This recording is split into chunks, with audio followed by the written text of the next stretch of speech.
Et maintenant, une manie française. Avant les élections, il y a toujours quelqu'un pour vouloir en changer les règles.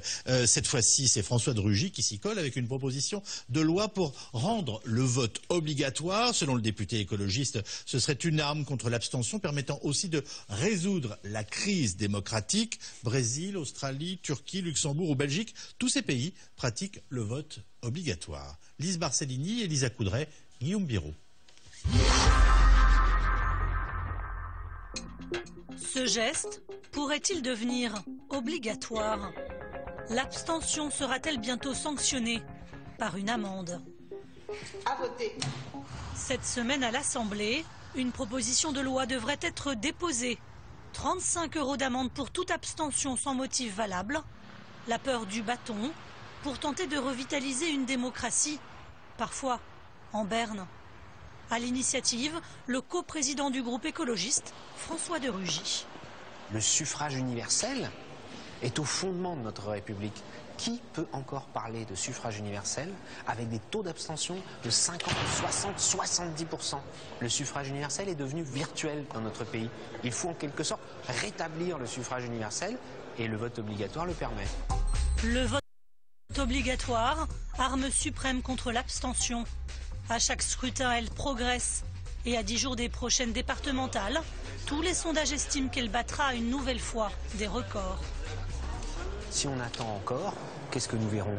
La crise civique s'installer et par ailleurs, des forces politiques qui, elles, prospèrent sur justement la désagrégation de la République. Ces forces extrémistes, comme le Front National, prospèrent là-dessus et à la fin risqueraient de ramasser la mise. Le vote obligatoire, on ne sait pas si ça aurait des effets en faveur ou à la défaveur de tel ou tel parti. Une chose est sûre, sur cette question, les clivages politiques ne tiennent plus. De l'extrême droite à l'extrême gauche, certains y sont favorables. Mais ce n'est pas encore l'union sacrée. Voter, c'est un devoir, mais c'est un devoir que l'on doit ressentir soi-même.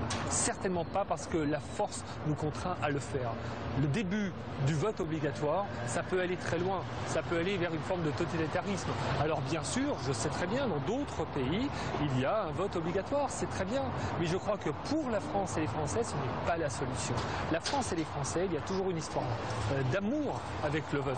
Regardez l'élection présidentielle, 85% de participation, jamais moins. Ça signifie qu'on peut parfaitement décider les Français à aller voter si nous nous mettons à la hauteur de leurs exigences et de leurs attentes. À travers le monde, le vote est obligatoire dans une dizaine de pays. La Belgique l'a par exemple instauré dès 1893. En France, l'idée semble faire son chemin. Un sondage réalisé en 2004 estimait que 60% des Français y seraient favorables, mais tous les autres restent à convaincre. Est-ce que vous pensez qu'il faut rendre le vote obligatoire en France? Non. Pourquoi non? Parce que tout ça derrière, qui fait qu'on ne se sent plus représenté, on ne se sent pas écouté. Et donc, ce n'est pas en mettant des amendes. Il y a déjà... le président Hollande expliquait que le génie fiscal français était sans limite. Là, je pense que si on explique aux Français... il parle d'expérience. Il parle d'expérience. L'enquête qui a été citée, c'est l'IFOP qui l'avait réalisée, on demandait est-ce que vous êtes sur le principe d'accord. Si on commence à dire c'est 35 € pour celui qui ne va pas aller voter, je pense qu'on a plus 60% de Français qui sont favorables.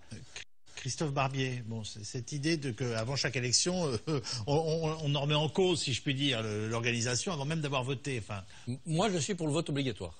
Parce que je pense que voter n'est pas seulement un droit, c'est aussi un devoir. Ça semblait évident aux Français quand les nazis venaient de quitter Paris, puis on s'est installé dans une démocratie pépère, tranquille, où finalement rien n'est grave et donc on vote plus. Le jour où il n'y a plus assez de votants, eh bien la légitimité s'évapore. Et donc la légitimité, c'est les zadistes qui occupent le terrain. Tant pis si des élus ont décidé... Et rejeter la classe politique, c'est un acte politique majeur. Alors il faut trouver des moyens de protestation et de rejet. Donc je suis pour le vote obligatoire sous condition. D'abord, que ça soit facile de voter. C'est-à-dire qu'on puisse voter par correspondance et par Internet. Que les étudiants n'aient pas à traverser la France 2 dimanches de suite en payant le billet de train de leur poche, simplement parce qu'on les oblige à voter dans leur ville d'origine. Vote facile. Leurs parents. Non, la procuration, non. On est étudiant, on sait qu'on veut voter, ben on votera facilement. La procuration, c'est pénible. Il faut aller au commissariat, Ah oui, faire des formulaires. C'est pénible. Donc non, on vote par Internet. Nous sommes au XXIe siècle. On vote par Internet, sauf quand on est chez soi et qu'on veut aller voir ses copains et mettre un bulletin dans l'urne, ce qui est un acte civique. Les autres Deuxième condition, voilà. il faut que le vote blanc soit reconnu parmi les exprimés. Parce que beaucoup des abstentionnistes, c'est des gens qui sont pas contents des politiques. Il serait bien les voter blanc pour dire vous êtes tous nuls, mais comme c'est pas compté parmi les exprimés, ben on s'abstient. Le blanc comme exprimé dans certaines élections, le blanc serait peut-être en tête. Troisième condition, on va pas faire une amende. Oui, 35 €, c'est ridicule. La seule sanction pour quelqu'un qui ne vote pas, ben c'est de lui retirer le droit de vote pour l'élection suivante. Vous verrez au régional, c'est les dernières élections, les régionales avant la présidentielle.